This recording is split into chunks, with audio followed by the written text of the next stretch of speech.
Hello, I call myself Kapesk, and this is my very first tutorial. I wanted to do this tutorial because I stumbled upon a really fun way to shade a whole row of scales with just one pen stroke, and I kind of wanted to give others the opportunity to try it. Now, I use Clip Studio Paint for this tutorial, but I suspect the same methods would work in other drawing programs too, such as Photoshop. I know can take the same scale brushes, and there's others out there that have similar tools.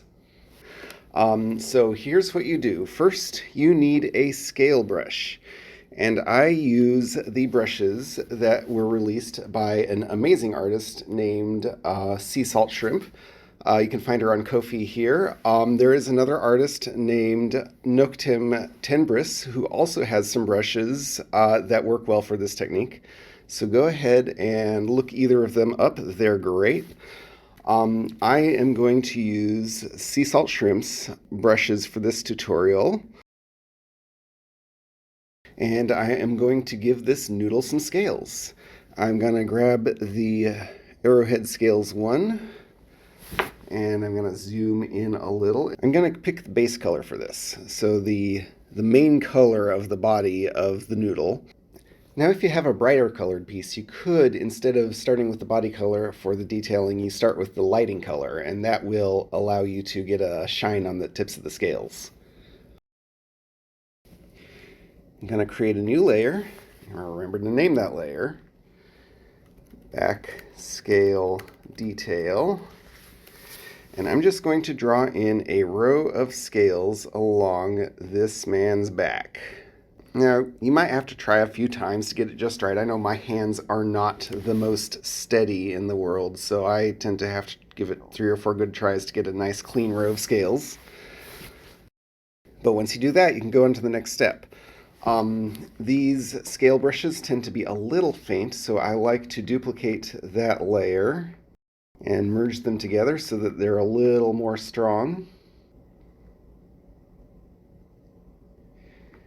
And then I'm going to clip it to the layers below, which will restrict it to the body here. And then what I'm going to do is duplicate it again.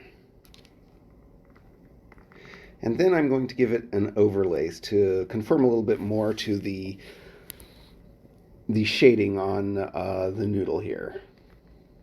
The last thing I'm going to do is I'm going to take my airbrush and I'm going to pick the transparency and just airbrush a little away the edges of the scales, just to give it a more natural feel when the scales kind of fade off into nothing near the middle of the body here. Just like that. Then what I'm going to do is duplicate this layer. I'm going to rename it. Always name your layers.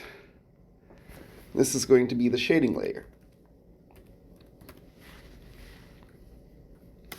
And then I'm going to use a couple of tricks to prepare this layer for use. I'm going to duplicate it again because the shading tends to be kind of light if you don't do that. So first I will duplicate the layer and merge it. Then I am going to pick the shading color that I've used for this piece, and I'm going to go to the Edit menu. I'm going to do Convert to Drawing Color. And that'll take that shading layer and make it actual the color of the shading. And I'm also going to switch it from Overlay to Multiply, which will give it a good shaded look. Now what you see that I've done here is I've kind of just inverted the color of the scales, but that's a little bit of an illusion because the original layer is still there. So I'm going to take this shading layer and put it under the detail layer. And then, this is the real trick here. I'm going to take the fingertip tool. You want a very big brush size so you cover the entire set of scales. You want a very, very small color stretch. I usually go with a 4 or a 5, and this will make it so that the shading stays very close to the original lines of the layer. And watch what happens when I drag across these scales. Just a couple of times here to get a good shade. Look at that. This would have taken me hours before. In fact, I literally did this just a couple weeks ago.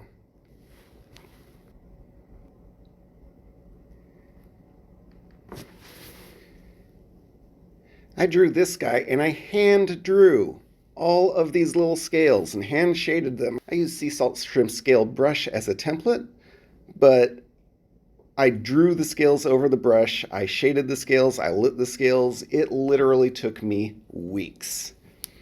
And the same effect I achieved here in 5 minutes. I'm flabbergasted that I've come across with this. And I cannot be the first person who's figured this out, but in case you haven't run across it before, this is how I've done it. I've gone ahead and scaled out the whole dragon over here. And you can see I've used a couple different types of scales. I've given it a little lighting. And it has a really great effect to it. I think it looks better than the guy I did last week. And it's not completely done. I still have to do a little bit of face scales and claw scales and get a little bit of the values better and do some kind of background, I guess.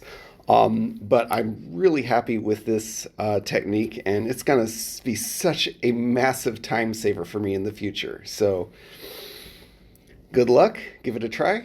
Let me know if you have any questions. Thank you for watching.